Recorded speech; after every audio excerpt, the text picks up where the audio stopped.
Hey, this is Matt, and I want to ask you, do you know the six levers that if you master, you can massively scale your cash-based medical practice? Well, if you don't, you want to listen very, very closely because I'm going to dive into those in today's video and podcast. But before we go any further, I want to give you an update on something. A couple weeks ago, I posted a very popular topic in today's day and age, and that is, do you know the top two positions in order for that you need to hire? And it surprised a lot of people because the two top positions are front desk, somebody meaning someone who's non-medical to be able to answer the phone and book appointments. And then the second is someone to close the patients into the high-end practice procedures. Well, I want to give you an update on that. Two of my top clients, one of them is Trevor, he's in Buffalo. The second is Tracy, she's in Wisconsin. Both followed that advice. And Tracy had her first month that she was open. She had a great month. She did an excess of $30,000 in her first month. She's well on track to exceed that in the month of June. Trevor is on track to do $120,000 in his second full month of being open. What's the difference? Is it their product offering? Is it their training? No, it's because that they have a front desk person who answers the phone live 40 hours a week, and they're not medical.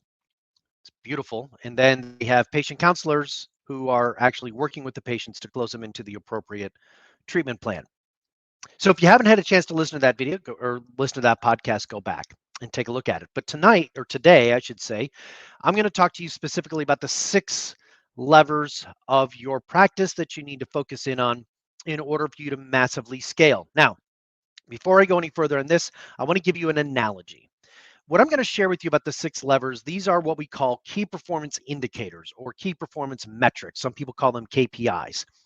And I will tell you that when I started measuring these in my own practices, our business skyrocketed. We went from doing 70,000 a month to 130,000 a month to $220,000 a month in 90 to 120, about 120 days or so. And the reason why these are so important is that you should be able to measure these daily, and they are actually become leading indicators as to how your business is going to perform. I always liken it to measuring the blood work of a patient. If I were to give you the blood work of a patient that has, say, 500 triglycerides, LDL of like 250, let's say that they have a 5.9 A1C, you know what to do. You could look at their blood work, you could look at that blood panel, and without laying hands on that patient, you would know exactly what to do with them, right? They could be in India, they could be in Africa, they could be right down the street, but you could look at their blood panel, you could look at their vital signs, you could look at, and not even really have to look at their medical history, and you can know exactly what to do. Well, these six levers of your business are exactly the same. They are the things that you need to measure on a regular basis. And in this case, you need to measure them daily. Now, I know with blood work, we don't measure it daily. We may measure it quarterly or maybe monthly, depending on what they're doing. But the bottom line is that we measure it. And what you need to be doing is tracking these numbers each and every single day in order for you to gain a picture of your practice. Now, I'm going to go through these six measurements, and I want you to understand we measure them on a daily basis, a daily, a weekly, and a rolling monthly basis to get a really clear picture of what's going on in our practices. All right, so the first one is the number of new inquiries. Okay, now what is a new inquiry? A new inquiry is anybody who is not currently a patient of yours, who has not seen you in the past, who inquires about your services on either via a web form, filling out a contact us form or a web form, or a brand new caller into the practice. Now, the question always comes up like, how do I measure that? Well, I like to use a tool called CallRail, CALLRAIL, and I set that up to be able to track how many new inquiries I'm getting. Now, what this does is, in the short version, is that this masks, it's a number that overlays over your main number that people call, and it'll track you the number of new callers that come in. So that way I can start to get an idea of the new inquiries, okay? So that's the first metric, is how many new inquiries are we getting daily, weekly, and monthly. If that number is down every single day for a week, you know that in the future upcoming weeks, you're going to have slow revenue weeks. That's simple. Second, the second one that you must track are new patient evaluations. A new patient evaluation is exactly that. It is a patient who has never seen you before, who is coming in for you to evaluate them on a particular issue or problem. Now, these can be telemedicine appointments as well. I know a lot of you are doing those these days. They've been working very, very well for people. But the bottom line is this is someone who has never seen you before and they're coming in. Okay, now the reason why this is important is that you'll have to determine a number. That's what that I do with my clients, of new patient evals that you need to see a day or a week in order for you to hit your numbers. And I'll explain that a bit when you look at these other couple of metrics. Okay.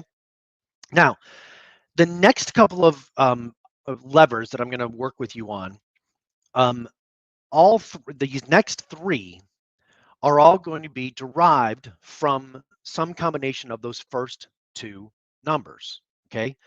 Again, you have to track these numbers daily. This is your front desk people can track this. So let's go ahead and dive into them. All right. So the third lever is the number of converts. Okay. Number of converts. Number of converts are exactly that. How many people converted into a treatment plan that day? Now, I like to track that number in two different ways. I have my clients track it in new patient evals and then existing patients. Okay, so once a patient comes in and sees you one time, they now become an existing patient. Okay, because they're seeing you for something, or they've come in for some kind of evaluation. So the number of conversions. Now, what we do is I like to look at this number as a number and as a percentage. Okay. Now, how do we get the percentage? It's really simple. What I do is we take the number of plan buyers, that's a convert, how many conversions, or we take the number of new patient evals and the number of conversions, and we divide that by the number of new patient evaluations. That gives us a percentage, right? You want to see your new patient eval, you want to see your conversion percentage on new patients coming in at 50%. If you are not seeing that at 50% on the first visit, then you have an issue with your process of how you are converting your patients. Now, you might think, oh, but Matt, I don't want to be that pushy. The bottom line is that you don't have to be pushy. If you aren't good enough at what you do, you don't need to be pushy. What we have to do is if that number is below 50%, now here's where this gets really cool. This is why these numbers are so important. If this number is below 50%, then we know that something in that process is broken. If we follow the process, the score, the revenue will take care of itself. And so if your number, say, is 20%, if you're a client of mine, the first thing we would be diving into is what are all the things that are happening or not happening that are that's causing that number to be low. Imagine this. Imagine if you had a patient come in and that patient had high triglycerides of 500. Well, that's a red flag, right? If that continues, that's a heart attack waiting to happen. Okay. So what you have to do at that point is you've got to say, all right, what are the things? And we would look at diet. We would look at alcohol intake. We would look at exercise or lack of exercise. We would look at medications, and you would develop a plan to be able to fix that to get those 500 triglycerides down below 200. It's the same thing when it comes to your conversion number. So there are accepted real numbers that this should be, right? We know that triglycerides should be below 200 in order for a patient to be healthy. That is a widely accepted, understood metric, right? The same thing holds true with your conversion number. Based on my experience of owning clinics, working with hundreds of patient practice owners around the globe, or in the US and Canada, I should say, not around the globe, around the US and Canada. And what we have found in all of these is that that number has to be at 50% in order for this to work. Okay. There's a lot of things that you can do to fix it. If it's not, then we probably need to talk. Okay. Now, the next one is the average revenue per transaction. Average revenue per transaction.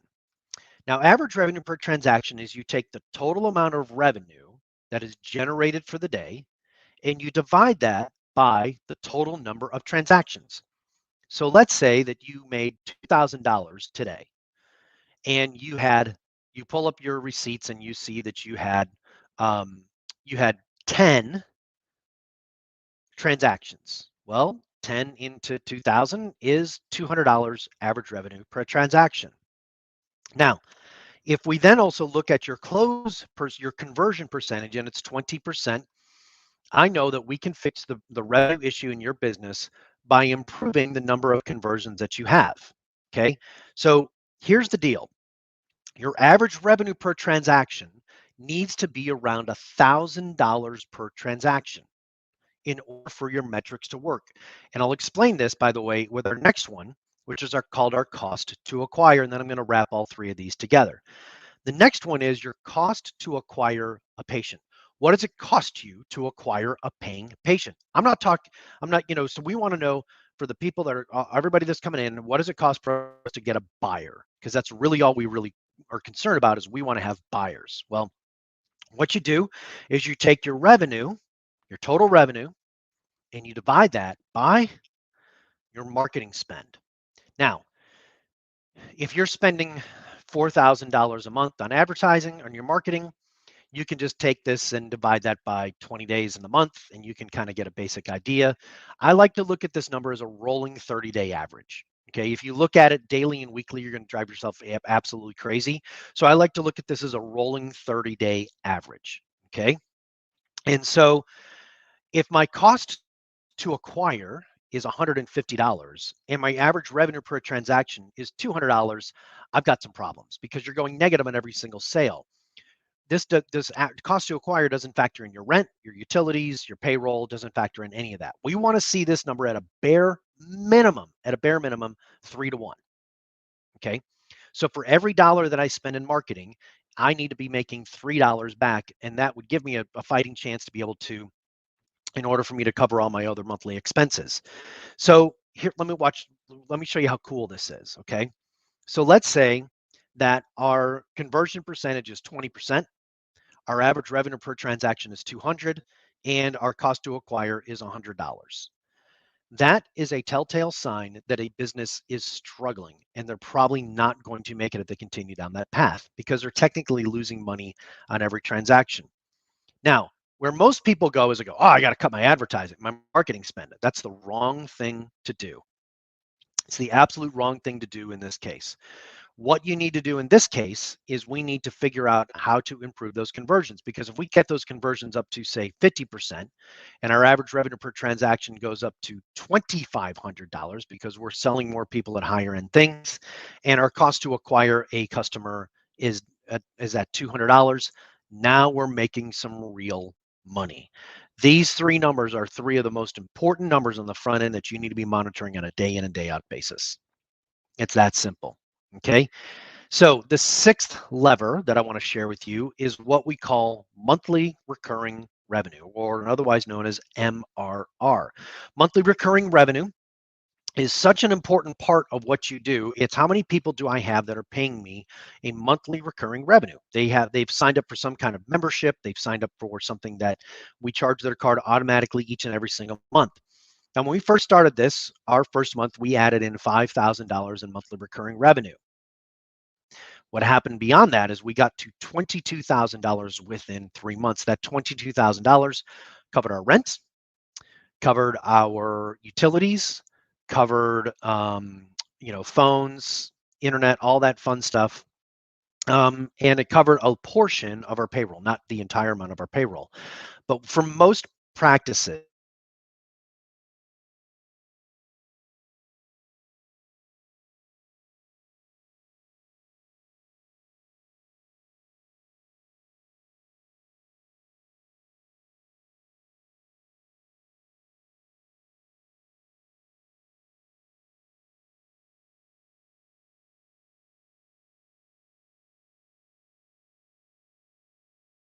then you're going to change completely the way that you think about your practice and your business. Okay. So let me go over these again. The 6 levers are the number of new inquiries. Okay. That is a daily, weekly, and monthly number. The new patient evals, again, daily, weekly, and monthly number.